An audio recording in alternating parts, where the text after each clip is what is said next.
வணக்கம் மக்களே. ரீசெண்டா திருமாவளவன் அவர்கள் Facebookல அவங்க தொண்டர்களை சந்திச்சு பேசியிருப்பாங்க. அந்த இடத்துல பேசும்போது திமுகவை நம்பி ஒன்றும் நாம இல்ல அப்படிங்கிற மாதிரி பேசியிருப்பாங்க. அது மட்டும் இல்லாம தேர்தல் அரசியல்ல நம்ம எந்த மாதிரி முடிவு வேணாலும் எடுக்கலாம் அப்படிங்கிற மாதிரி பேசியிருப்பாங்க. இதை வச்சு திருமாவளவன் அவர்கள் கூட்டணியை விட்டு வெளியே வர போறாங்களா அப்படிங்கிற மாதிரி எல்லாரும் பேசிட்டு இருக்காங்க. அந்த இடத்துல அவங்க என்ன பேசினாங்க அப்படிங்கறதோட பேச்சு சுருக்கத்தை தான் நம்ம இங்க பார்க்க போறோம். அவர் பேசின அந்த வீடியோ ஃபுல்லா பார்க்க டைம் இல்லாதவங்களுக்கு அவரோட பேச்சு சுருக்கம் அப்படிங்கறது ஃபுல்லா கொடுத்துடலாம். இங்க எல்லா இன்ஃபர்மேஷனும் அவங்க என்ன பேசினாங்க அத்தனை இன்ஃபர்மேஷனும் குறைஞ்ச டைம்லயே நம்ம எல்லாத்தையும் பார்த்துடலாம். அந்த வகையில் அவங்க பேசும்போது ஃபர்ஸ்ட் ஸ்டார்ட் பண்ணும்போது அவங்க தொண்டர்கள்ட்ட இந்த மாதிரி விஷயங்கள்லாம் பண்ணாதீங்க அப்படின்னு ஒரு சில விஷயங்கள் சொல்லியிருப்பாங்க. அது என்னன்னு பாத்தீங்கன்னா, டெய்லி என்ன சந்திக்கிறதுக்கு குறைஞ்சது 200 பேர் வரீங்க, அத்தனை பேரும் என்னால சந்திக்க முடியல, அத்தனை பேரையும் சந்திக்கணும்னா அதுக்கே டைம் அதிகமா போயிடுது, அரசியல் ரிலேட்டட்ல எந்த ஒரு ஸ்டெப்ஸுமே எடுக்க முடியல அப்படிங்கிற மாதிரி சொல்லியிருப்பாங்க. அது மட்டும் இல்லாம என்ன சந்திக்க வரவங்க முக்கால்வாசி என்ன பண்றீங்கன்னு பாத்தீங்கன்னா, கல்யாணத்துக்கு, காது குத்துக்கு, இந்த மாதிரி நிகழ்வுகளுக்கு தான் என்ன கூப்பிடறதுக்கு வரீங்க. அது மட்டும் இல்லாம பிறந்தநாள் விழாவுக்கு அழைக்கிறீங்க.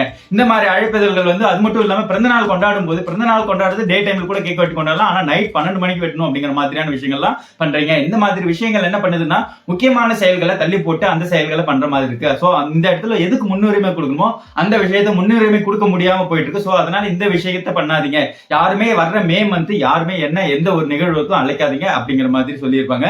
அது மட்டும் இல்லாம இந்த மாதிரி நான் 20 வருஷமான கட்சியில இருக்கேன், அது மட்டும் இல்லாம நான் இப்பதான் ஃபர்ஸ்ட் டைமா உங்களை கூப்பிடுறேன் அப்படிங்கிற மாதிரி விஷயங்கள்லாம் சொல்லி பண்ணாதீங்க. அப்படி நீங்க கூப்பிடுறதுனால நான் 100 கிலோமீட்டருக்கு மேல பயணம் செய்யறேன், அந்த மாதிரி பயணம் செஞ்சு ஒரு நிகழ்ச்சிக்கு வந்தா ஒரு நிகழ்ச்சியை தொட்டு அடுத்த நிகழ்ச்சின்னு இந்த வெயில் காலத்துல போட்டு நிறைய நிகழ்ச்சிகள்ல என்ன பங்கேற்கிற மாதிரி நீங்க பண்ணிடுறீங்க அப்படிங்கிற மாதிரி சொல்லியிருப்பாங்க.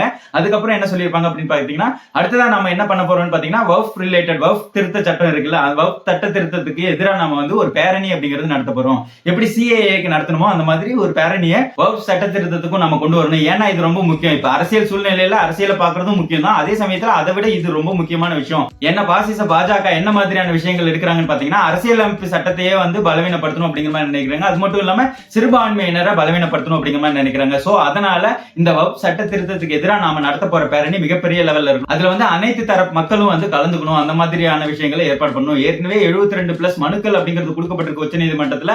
அந்த மாதிரி விஷயங்கள் இருந்தாலும் இந்த பேரணிகள் அப்படிங்கிறது நடத்தப்படணும் அப்படிங்கிற மாதிரி சொல்லிருப்பாங்க. அதற்கான வேலைகளை தொடர்ந்து செய்யுங்க அப்படிங்கிற மாதிரி சொல்லிருப்பாங்க. அதுக்கப்புறம் இப்போ இருக்கிற அரசியல் சூழ்நிலையில கூட்டணி ரிலேட்டட் விவாதங்கள் அப்படிங்கிறது நிறைய நடக்கும். அந்த விவாதங்கள்ல நம்ம போய் விவாதத்துல நம்ம சிக்கிடக்கூடாது, அது இது சொல்லி ஏதாவது விவாதங்கள்ல நம்ம சிக்கிடக்கூடாது. நாம இப்ப தமிழ்நாட்டு அரசியல பார்த்தோம்னா தேவையற்ற உரையாடல்கள் அப்படிங்கிறது உருவாக்கப்படுது. அதே சமயத்துல ஜாதி மத சக்திகளை ஊக்கப்படுத்துற மாதிரியான விஷயங்கள் நடந்துகிட்டு இருக்கு. இந்த மதசார்பற்ற முற்போக்கு கூட்டணி பாதுகாப்பா இருக்கணும் அப்படிங்கிறதுக்காக நம்ம பண்ற விஷயத்த நமக்கு எதிராகவே திருப்பிடுறாங்க, நமக்கு எதிராக அவதூறுகளை பரப்பிட்டு இருக்காங்க. அந்த அவதூறுகளை நம்ம கடந்து போயிட்டாலும் இங்க இருக்கிற தொண்டர்கள் அதுல இருக்கிற ஒரு சில தெளிவான விஷயங்களை நம்ம புரிஞ்சுக்கணும். ஏதோ திமுகவை நம்பிதான் நாம இருக்கிறோம் அப்படிங்கிற மாதிரியான ஒரு கட்டமைப்பை உருவாக்கிட்டு இருக்காங்க, அந்த மாதிரி ஒரு பிம்பத்தை உருவாக்கிட்டு இருக்காங்க. தேர்தல் அரசியல்ல நாம எந்த ஒரு முடிவையும் எப்ப வேணாலும் எடுக்க முடியும், அது ஒரு பெரிய கம்பசத்திரமான விஷயமே கிடையாது அப்படிங்கிற மாதிரி சொல்லியிருப்பாங்க.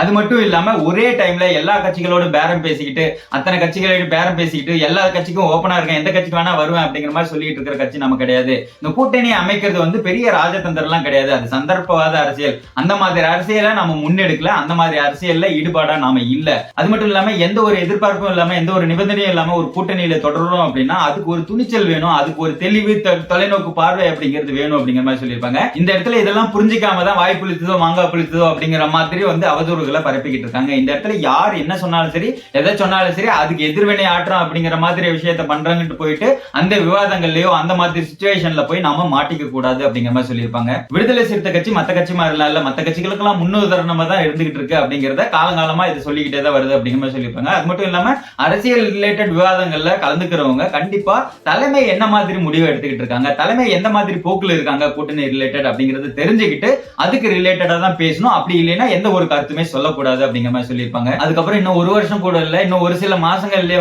கூட்டணி ரிலேட்டட் விவாதங்கள் அப்படிங்கிறது அதிகப்படியா நடக்கும். அந்த விவாதங்கள்ல கலந்துக்கும் போது நம்ம கிட்ட இருந்து நிறைய விஷயங்களை வாங்குறதுக்கு பார்ப்பாங்க. அந்த மாதிரி விஷயங்கள் எதுக்கு பாக்குறாங்க அப்படின்னு பாத்தீங்கன்னா, இங்க இருக்க திமுக கூட்டணியை பலவீனப்படுத்தணும் அப்படிங்கிற நோக்கத்தோடய செயல்படுவாங்க.